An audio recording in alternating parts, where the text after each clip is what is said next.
listening to the Betmaker Show. This is the NFL Playoffs preview for Monday, January 13th, 2020. And now, live from Las Vegas, the host of the Betmaker Show, Brian Blessing. Well, we have soldiered our way through an entire season, a couple of weeks of playoff football. We're down to 3 football games remaining in the NFL. Coming up is Championship Sunday. We always love to get the first take and the opinion of the odds makers, and our go-to guy is Jack. Brian Blessing in Las Vegas, checking in with Jack. Wow, Jack. I don't know what to say. Wild card weekend was wild. And then, yesterday, I mean, have you ever seen anything like that? A 24-0 lead, and then it's a blowout the other way. No, that was remarkable. It's insane. Insane. So they just like watching the games this weekend, Jack, as you're formulating opinions, for next week's number. I know you got a ballpark idea going in. What are the type of things, you were watching for in all 4 of those games to really lock down a send-out number? Well, San Francisco was getting some defensive players back. First, I think it was the healthiest they were in a few weeks, and the defense responded as a unit very well against Minnesota and dominated that game. Tennessee, it was amazing to watch your boy Derrick Henry just run crazy over them. I mean, he and Tannehill only had to throw, I think he was 7 for 14 passing. That's all he had to do, and hand off. They hit that. They had that remarkable catch in the corner to start the day. And then they had the one breakdown in the secondary, and all of a sudden it was 14-0. And Tennessee appears to be the team that we were talking about last week. They can run, they can throw, you can take away one, but not the other. Kansas City was remarkable. I mean, to be down 24-0 in the first quarter and come back and win by 20 points. We talked earlier in the year, when Kansas City's healthy, their totals all seem to be high and were bet down because they never were pressed for a whole game. Well, they were pressed yesterday, and they put up 51 on the board. And the last one was an exciting game with 2-point conversion deciding actually the point spread for most of the wagers. A few people had 5, but it was mostly 4, 4.5. You're spot on. I was at a gathering, and when Seattle missed that 2-point conversion, I mean, the place erupted like the game was over. There were 9 minutes left. You look at that game, Seattle, Malik Turner drops a pass, a missed field goal here. Seattle, that one, that's a tried and true one, Jack. It's funny. I was dead wrong on Minnesota, but pretty much had everything else pegged. Tennessee's the real deal. I got to ask you, Green Bay, I had no idea what to do with that game. The more I thought about it, I said, you know what? Green Bay was like that Jameis Winston Florida State team, and even Alabama last year, where they come out of the gate.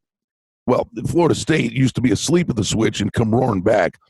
Green Bay, the majority of the year, comes out of the gate with scripted plays. They start fast, and then they take their foot off the pedal. I played Green Bay -3 in the first half. It worked, and then I chickened out and didn't play Seattle in the second half. That being said, that's a real thing with Green Bay. And I wonder, do you guys pay attention to stuff like that for like next week's first half number? We pay a little attention to it, and we're aware of it like you're talking about, much like it seems like Russell Wilson recently, the last few games, gets off to a very slow start, and don't try and stop him in the second half because you can't do it unless their guys drop passes on him. He did that way against Frisco in the closing week, and there were a few other games, especially early in the year. He gets off to a slow start. But when he gets loose, it's a different story entirely. But you can't say, hey, listen, I'm going to add a point because I'm going to count on this happening. I think sometimes it just falls into a cycle that repeats itself for a little bit. Okay, well, let's dive into the openers for next week. And this was an interesting one. Tennessee, Kansas City, as you're watching the game. And again, the KC thing's the last thing people see. And I was watching the game with an odds maker, and we were kicking the tires on what we thought the number may or may not be. And it is higher than a touchdown. Give us your process, watching that game yesterday, what you hung, where you're at right now, and then we'll dive into it a little bit. Well, we opened it at 7.5. I think it's a tad high, but like you're saying, the momentum that Kansas City had to end that game is what's fresh in everybody's mind. And if you argue Tennessee and Houston, throughout the last game of the season, Tennessee was a 10-point favorite, but Houston didn't play any of their regulars. If they go to the game before that, Tennessee was a 3-point favorite at home in a game that counted against Houston, basically saying they were even. Houston won that game. Tennessee won the statistics for whatever that's worth. And if you put them on a neutral field today, I think Tennessee is a little better than them. The closing number on Kansas City against Houston was 10. So this had to be more than a touchdown and less than 10. The one thing, I guess, if I was looking at the numbers of the two games, the only one I would take a little issue with, and again, let's see what the weather's going to be, but I would have thought that the Tennessee KC total could have been 53.5, 54. I know Tennessee runs the football, but the thing is, this guy gets chunk plays, and Kansas City is just not really good against the run, and KC's a video game. It's a really compelling game. It's a run, it's a versatile team against a team that's going to throw it 45, 50 times. And albeit there was a block punt and goofy things that really produced a lot of points in that Houston game. But I can see both of these teams being very efficient on offense with both defenses struggling in that game. Well, I think you're right, but I think the key point you hit on is if Tennessee can run the ball on Kansas City, that will have to be their game plan because they don't want to give Mahomes as many possessions as possible. So they're going to want to possess the ball, which leads to Henry running. I think he can run on the Kansas City defense, and therefore you're sort of shortening the clock. And then to score more than 51 points in a game with the one team basically running is a very difficult thing to do. Yeah. And the other thing, I guess, and I give Andy Reid credit. I really do. I'll go back the Bills game a week ago, and you watch teams do this all the time. You're killing somebody, and then you go to that soft zone. Well, it took them 4 minutes to score. Well, if you didn't change anything, they wouldn't have scored. And I don't know why teams change. Well, Andy Reid never took his foot off the pedal offensively. He was not giving them any.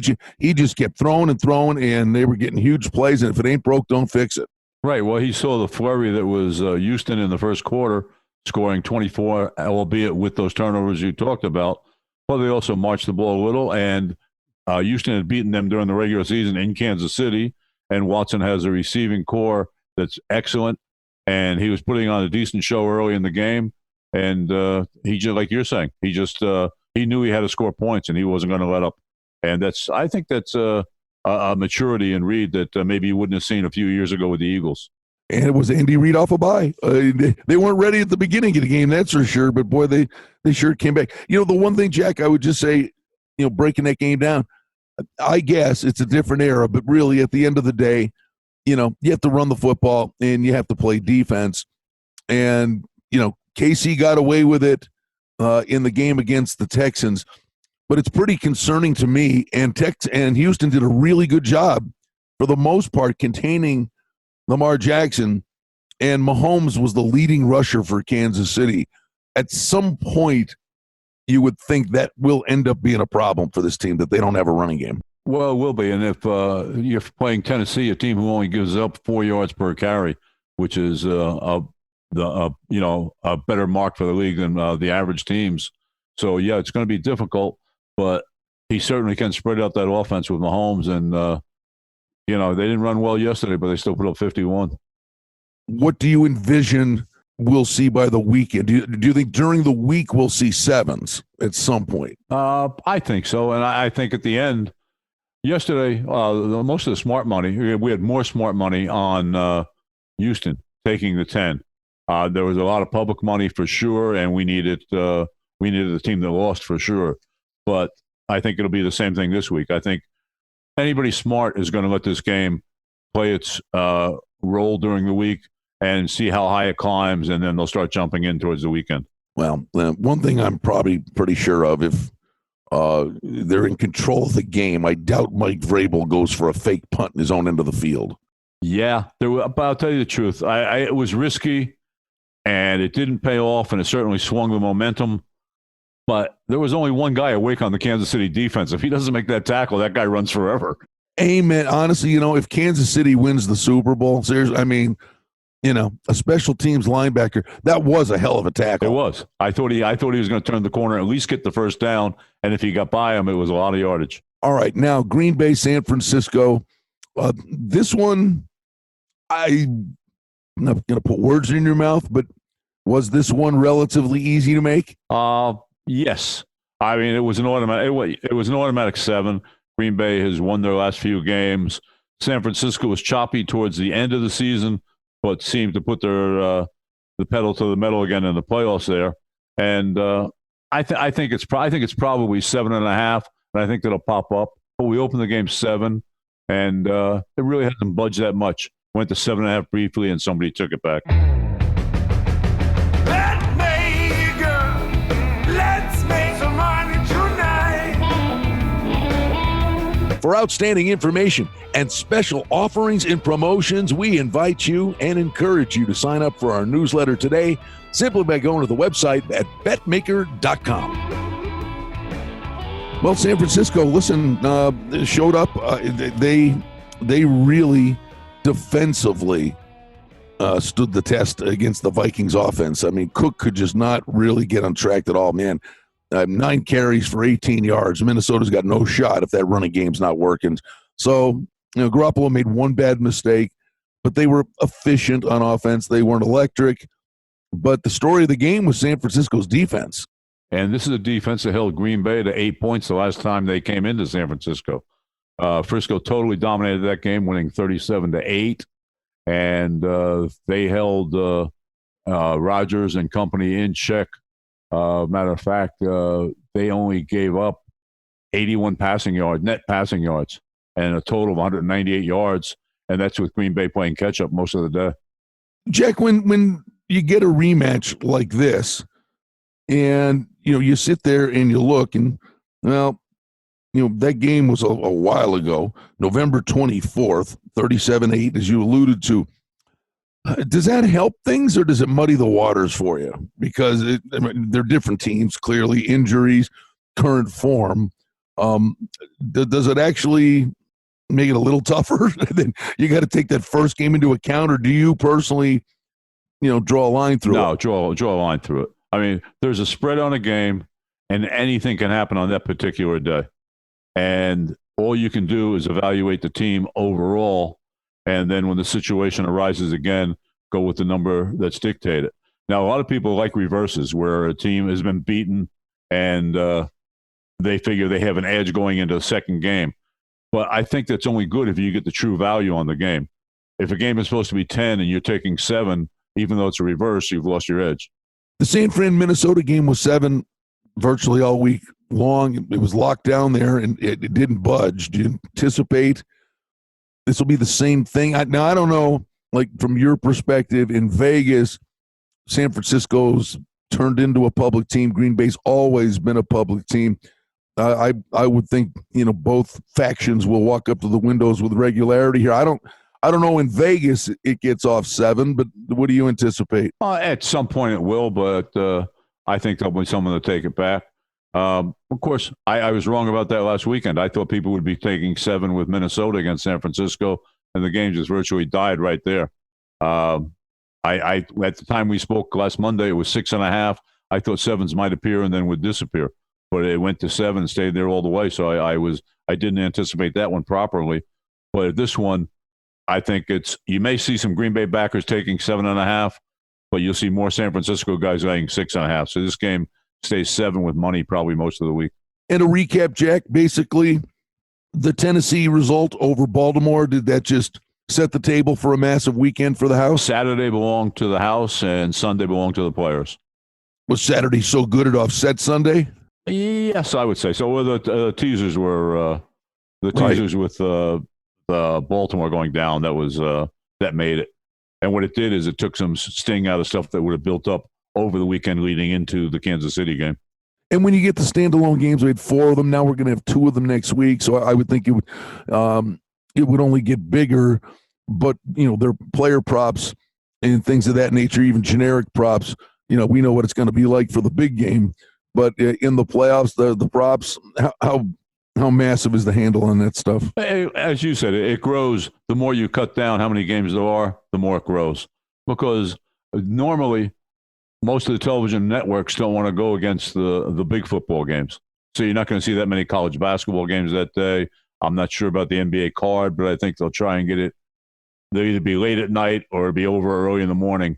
They'll either start at, say, 9 Pacific, or they'll start at 7 Pacific. So the day that during that time period from 12 to 6 o'clock will be all NFL. And I think you'll see a lot of focus on the individual player props. All right. Finally, I guess, Baltimore's out of it. I'm looking for an intriguing chess match, and I'm really impressed. Tennessee's the real deal. But for the Super Bowl, in terms of the popularity, and it is the Super Bowl, it's going to be massive either way. But Kansas City against either one of these teams would be the one that would probably set the world ablaze. I think Kansas City Frisco would be the best TV ratings matchup. All right. The home stretch, bud, man. You made it. Only 3 to go. That's right. You can't do anything wrong with Green Bay, naturally, but Green Bay always is popular on TV. The worst thing for the networks would be if Tennessee gets in there. All right. Great information all year long from Jack. Now we're down to Championship Sunday, then the big game. We're rocking and rolling. The home stretch, football's almost in the cookie jar, but 2 big games coming up on Sunday, as it is Championship Sunday in the NFL. Betmaker, let's make some money tonight. Well, that's the Betmaker Show for now. We publish multiple times each week. We'd like to thank you for listening, and if you liked what you heard, please take a moment to leave a rating and review, or subscribe to our show feed, or share our show with a friend or two and help us grow the show. We very much appreciate it. Visit us on the web at betmaker.com. And reminder to sign up for the newsletter. Thanks to our engineer, Darren Vandermolen, and producer, Mike Gallivan. The Betmaker Show is a production of Cardinal Marketing Incorporated. Betmaker is a registered trademark. Any rebroadcast, reproduction, or other use of this content without the express written consent of Cardinal Marketing Incorporated is strictly prohibited. The handicapping and sports odds information contained on this podcast is for entertainment purposes only. Please confirm the wagering regulations in your jurisdiction, as they vary from state to state, province to province, and country to country. Using this information to contravene any law or statute is prohibited. The podcast is not associated with, nor is it endorsed by any professional or collegiate league, association, or team. This podcast does not target and is not intended for an audience under the age of 18. If you think that you have a gambling addiction, stop this podcast now and please seek help. Gambling and betting on sports is a form of entertainment and should be about having a good time. But when done excessively, it may negatively affect other areas of a person's life, such as their physical and mental health, school or work performance, finances, and/or interpersonal relationships. At Betmaker.com and the Betmaker Show, we're concerned about the addiction that gambling may cause, and for this reason, we encourage everyone to practice responsible gambling, an approach to gambling that helps you ensure that it remains an enjoyable activity. Here are the main principles of responsible gambling. Don't think of gambling as a way to make money. Always gamble with money that you can afford to lose. Set limits and stick to them. Never chase losses. Don't gamble when you're depressed or upset, and create a healthy balance. Always be aware of how much time you spend gambling or thinking about gambling. And do not allow gambling to cause you to miss out on time with family and friends or time spent on other activities you enjoy. By following these guidelines, gambling can be a good time and great entertainment. If you feel at any time that your gambling is taking away from important areas of your life, is causing you stress or depression, or is leading to financial losses that are beyond your control, please reach out for help. Learn more at responsiblegambling.org.